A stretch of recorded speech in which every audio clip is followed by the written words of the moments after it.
Welcome back. I am Aman from Asian institute MT Chowk Manesar. दोस्तों, आज की क्लास को लेकर मैंने कल आपको बताया था कि इंग्लिश के वातावरण को कैसे अपने चारों तरफ डेवलप करें, है नहीं? तो मैंने आपको वही कल बताया था। आज मैंने आपको बताया था कि वॉवेल और कॉन्सोनेंट का आज हम जन्म करेंगे, कैसे इंग्लिश आई और कैसे इनका जन्म हुआ। तो कल की क्लास काफ़ी लंबी हो गई थी, इसलिए हमें कल की क्लास को जल्दी समाप्त करना पड़ा था।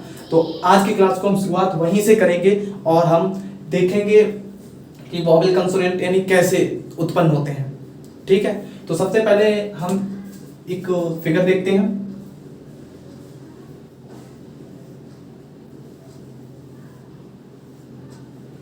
देखो,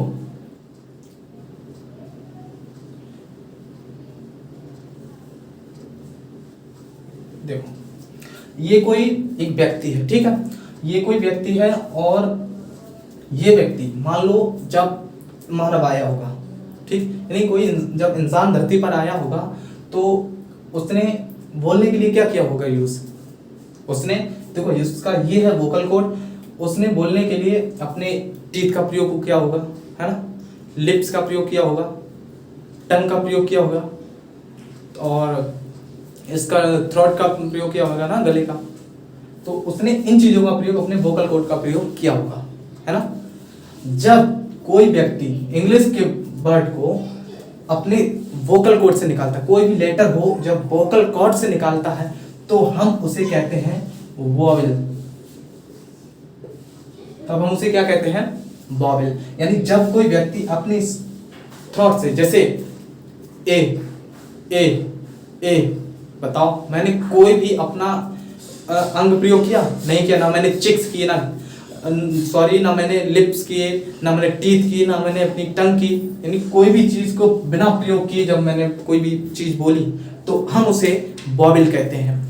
जब हम वॉवेल को हटाकर, जो इंग्लिश में हमारे 26 लेटर्स होते हैं, ठीक है? इंग्लिश में हमारे 26 लेटर्स होते हैं। 26 में हम जब वॉवेल को हटा देते हैं, अब देखो सबसे पहले हम एबीसीडी लिखते हैं, ठीक है? एबीसीडी लिखते हैं।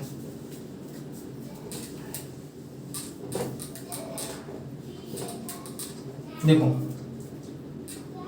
B C D,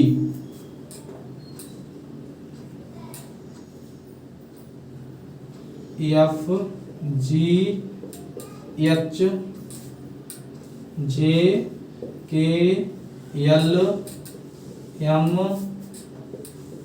N P Q R S T V W X Y और जेड। ठीक है, हमारी होगी ना एबीसीडी? कोई गलती दिख रही है? हाँ, मुझे मालूम था कि आप जरूर कहेंगे कि इसमें एबीसीडी की स्टार्टिंग तो ए से होती है, लेकिन आपने बी से कैसे कर दी? तो यानी हमारा रह गया क्या?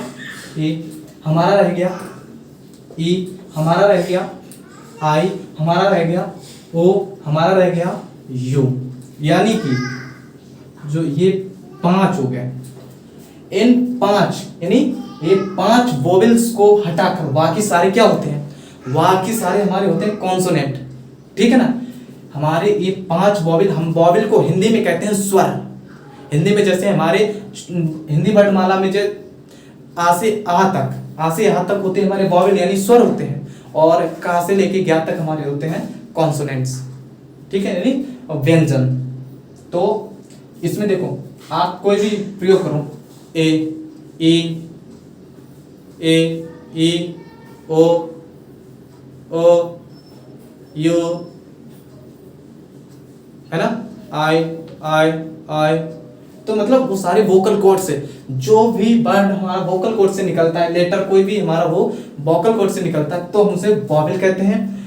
और जब हमारा कोई लेटर मतलब हमारे टीथ से या टंग से या लिप्स से जब प्रयोग करके, जैसे देखो बी सी मतलब टीथ, जो हमारी टंग है वो टीथ में टच हो रही है, तो टी है ना, डब्ल्यू है ना, पी। तो मतलब जब हम यानी कि जब हम टीथ, टंग,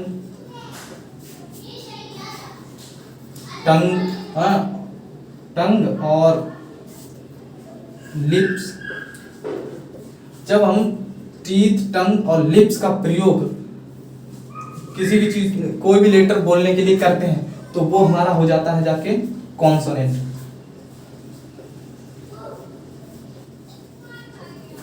ठीक है, तो वो हमारा होता है कॉन्सोनेंट। और जब हम बिना किसी इन टीथ, टंग और लिप्स के प्रयोग के बोलते हैं तो वो हमारा होता है जाके वॉवेल।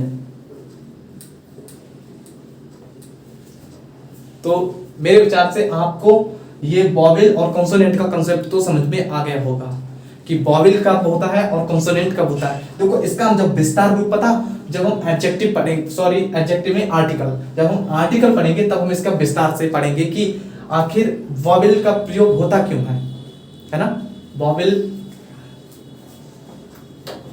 देखो ए, एन और द, ये हमारे आर्टिकल में प्रयोग होते हैं। ठीक, अभी मैंने आपको छोटा सा इंट्रोडक्शन दे दिया कि अभी आपके माइंड में डाल दिया, सिर्फ डालने के लिए आपको बता दिया कि ये हमारे आर्टिकल में प्रयोग होते हैं, आर्टिकल होते हैं। तो वॉवेल हम क्यों पढ़ते हैं, वो हम आर्टिकल की वजह से पढ़ते हैं।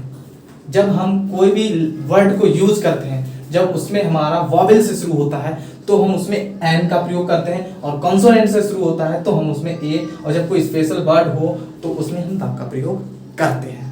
ठीक है, आपको मेरे विचार से ये सारी चीज समझ में आ गई होगी कि हमारा ए, ई, आई, ओ, यू 5 होते हैं हमारे वॉवेल्स, और ये हमारे होते हैं कॉन्सोनेंट्स, और ये वाई और डब्ल्यू, ये दो हमारे होते हैं सेमी वॉवेल्स।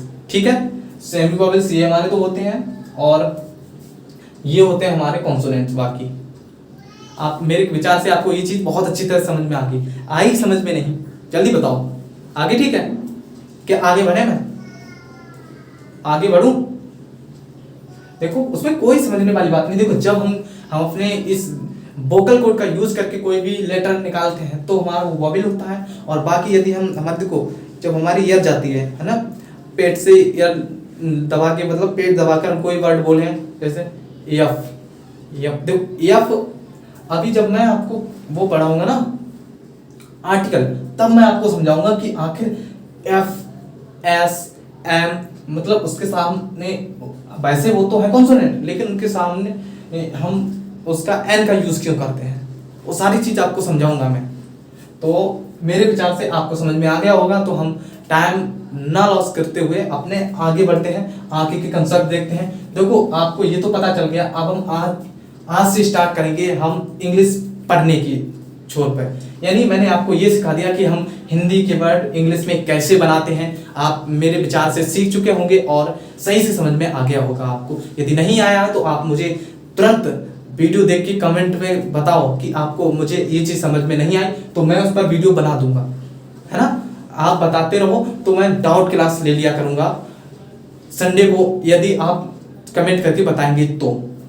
ठीक है, बाकी हम अपनी क्लास को आगे बढ़ाते चलेंगे, क्योंकि मैं इस हिसाब से पढ़ाता हुआ चल रहा हूं कि कोई भी बच्चा उसे सीख सकता है, उसी की तरफ से। देखो अभी आप अपने आप को होशियार समझे या बिल्कुल कमजोर समझे, कोई फर्क नहीं पड़ता। मैं आप सभी को एक समान लेके चल रहा हूँ। मैं ये मान के चल रहा हूँ कि आपको कुछ नहीं आता है और मैं बिल्कुल जड़ से आपको सिखा दूँ।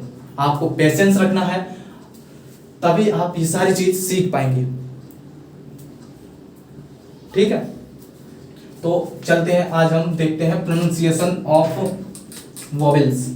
सबसे पहला हम लेटर ए से स्टार्ट करेंगे, और ये सीखते हम सारे लेटर्स को देख लेंगे कि कौन से वर्ड को हम क्या पढ़ते हैं।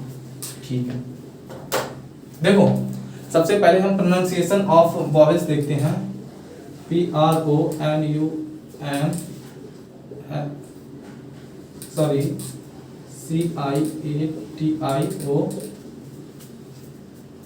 प्रोनाउंसिएशन। ठीक, pronunciation of vowels. Pronunciation of vowels. तो सबसे पहला हमारा लेटर आता है, वो आता है ए। देखो हम ए को 6 प्रकार से पढ़ सकते हैं। ए को हम पढ़ सकते हैं आ, ए को पढ़ सकते हैं हम आ, ए को पढ़ सकते हैं हम ए को पढ़ सकते हैं हम या, ए को पढ़ सकते हैं हम ओ, ए को पढ़ सकते हैं हम ओ। ए को हम इतनी तरह से पढ़ सकते हैं। हमें तो इंग्लिश में हमारा मास्टर सिखाता है कि ए क्या होता है, हमारा ए होता है। ये ए नहीं, ये आ होता है, आ होता है, ए होता है, या होता है, और ये होता है, ये आ होता है। इतने सारी तरह से होता है। अब आप कहेंगे कि इसका यूज तो करके बताओ, तब तो हम समझे कि ये होता है, मैं ऐसे कैसे मान लूं। तो अब हम इसका यूज करके देखते हैं। चलिए,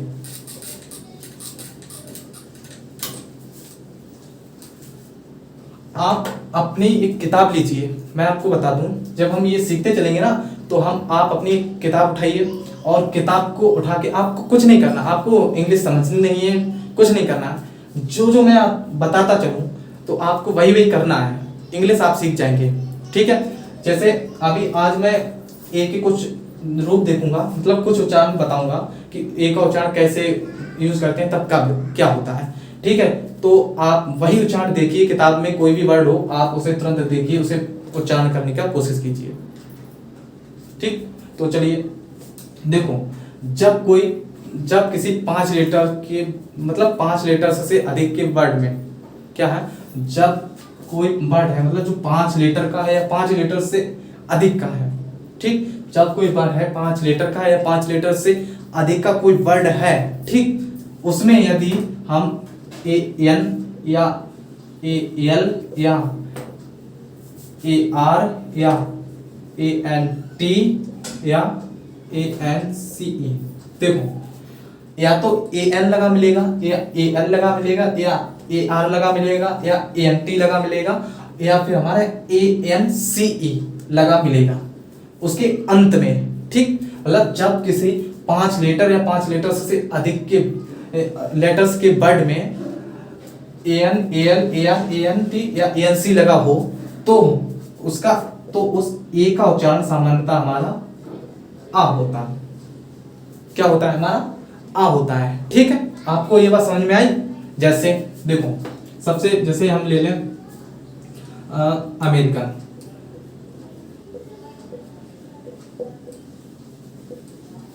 अमेरिकन, देखो मैंने कहा ना ए लगा मिले। मैंने आपको जब ABCD बताई थी तब मैंने बताया था ना, सी को हम का भी पढ़ सकते हैं, सी को हम कहाँ पे चा पढ़ते हैं, वो चा तो आपने कॉन्सोनेंट में देख लिया है, और सी को हम कहाँ पे सी पढ़ते हैं वो भी देखेंगे, और देख भी चुके हैं। ठीक, मैंने आपको बता भी दिया था। तो अमेरिकन, ए एन आ रहा है, यानी ये, तो क्या पढ़ेंगे इसे, अमेरिकन, यानी अमेरिकन, क्या पढ़ेंगे इसे, अमेरिकन। ठीक, कन, अमेरिकन। ठीक है, जैसे PRINCIPA। अब देखो इसे क्या पढ़ेंगे, प्रिंसिपल, यानी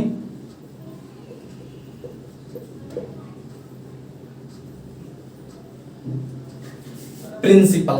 ए एल आ रहा है, देखो ए एल आ रहा है, नहीं ए एल आ रहा है, यानी हम इसे पढ़ेंगे प्रिंसिपल, यानी आ उच्चारण छोटा सा, प्रिंसिपल, प्रिंसिपल।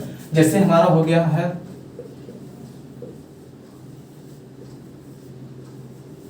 बेकर, बेकर, देखो ये आ रहा है, इसे हम पढ़ेंगे बेकर, बेगर, बेगर। ठीक है ना, जैसे हमारा आ रहा है ANT, जैसे देखो ASSISTANT, इसे क्या पढ़ेंगे, असिस्टेंट।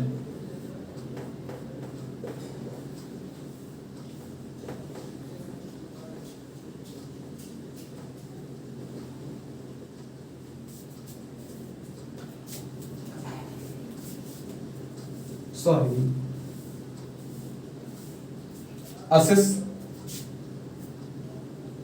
असिस्टेंट। इसमें कुछ गलत लिखा है क्या, असिस्टेंट, सही है ना?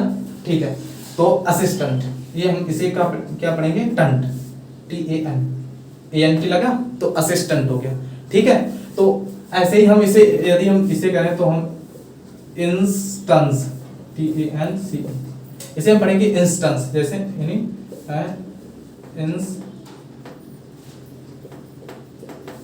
इंस्टेंस। ठीक, ANCE लगा मिले तो इंस्टेंस। आपको समझ में आ रहा है कि नहीं? यानी देखो, जब किसी 5 लेटर के वर्ड में, जब किसी 5 लेटर्स के वर्ड में उसमें यदि उसके लास्ट के अंत में AN, AL, AR, ANT या ANCE लगा मिले तो आप उसका सामान्यतः उच्चारण ए पढ़ेंगे।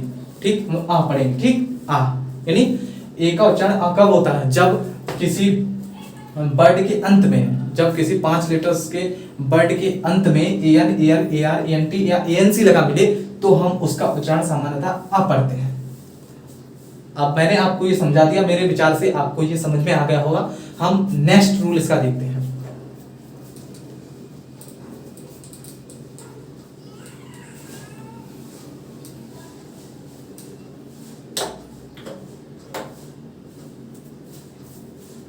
देखो, नेक्स्ट है, यानी जब किसी वर्ड के शुरू में, जब कोई वर्ड हो उसके शुरू में यदि, जब कोई वर्ड ए से शुरू हो या जब किसी वर्ड के शुरू में ए हो, बात एक ही है ना? तो जब कोई वर्ड ए से शुरू हो तो उसका सामान्यतः उच्चारण आ भी होता है और ए भी होता है।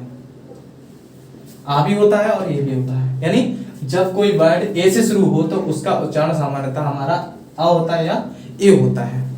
ये है हमारी सेकेंड कंडीशन, यानी इसे चाहे सेकंड रूल भी करके आप चाहे लिख सकते हैं इसे, कि जब किसी वर्ड के शुरू में ए हो या जब कोई वर्ड ए से शुरू हो तो उसका सामान्यतः उच्चारण ए या आ होता है, आ या ए होता है। ठीक है, तो जैसे ABET, इसका उच्चारण क्या होगा? इसका उच्चारण होगा अवेट। क्या होगा भाई इसका उच्चारण? अवेट। जैसे AVIDE, अवॉइड कर दे। देखो, चाहे इसे अवॉइड भी कर सकते हो, अवॉइड भी, कोई प्रॉब्लम नहीं है। आप यदि इसकी प्रैक्टिस करेंगे तो आपको जरूर ये समझ में आएगा और आप पढ़ना सीख पाएंगे। अभी ये तो एक स्टार्टिंग है, अभी हम इसके कंसेप्ट्स पढ़ेंगे। देखो, अगर आपने उच्चारण सीख लिया तो आपको इंग्लिश सीखने में कोई प्रॉब्लम, कोई हेजिटेशन नहीं होगा। क्योंकि अब हम जैसे कोई इंग्लिश की किताब उठाते हैं, पढ़ना स्टार्ट करते हैं, जब हम उस शब्द को ही नहीं पढ़ पाते हैं, जब हम उस शब्द को ही नहीं पढ़ पाते हैं तो आखिर हम उसे समझ कैसे पाएंगे? मतलब जब हम उसका शब्द ही नहीं पढ़ पाएंगे तो उसे समझ कैसे पाएंगे? तो उसका उच्चारण ही सबसे पहले है। उच्चारण तो हमें समझ में आना चाहिए कि आखिर उसका उच्चारण क्या, क्योंकि जब हमें उच्चारण समझ में आ जाएगा तो हम उसका मीनिंग देख लेंगे कहीं से भी, चाहे हम डिक्शनरी से उठा के देख लेंगे, चाहे हम अपने फोन से कर लेंगे, गूगल, है ना? तो पहले तो हमें यही सीखना है। तो ये चीजें सामान्य सी चीजें हमें सीख लेनी होगी, तभी हम जल्दी से सीख पाएंगे।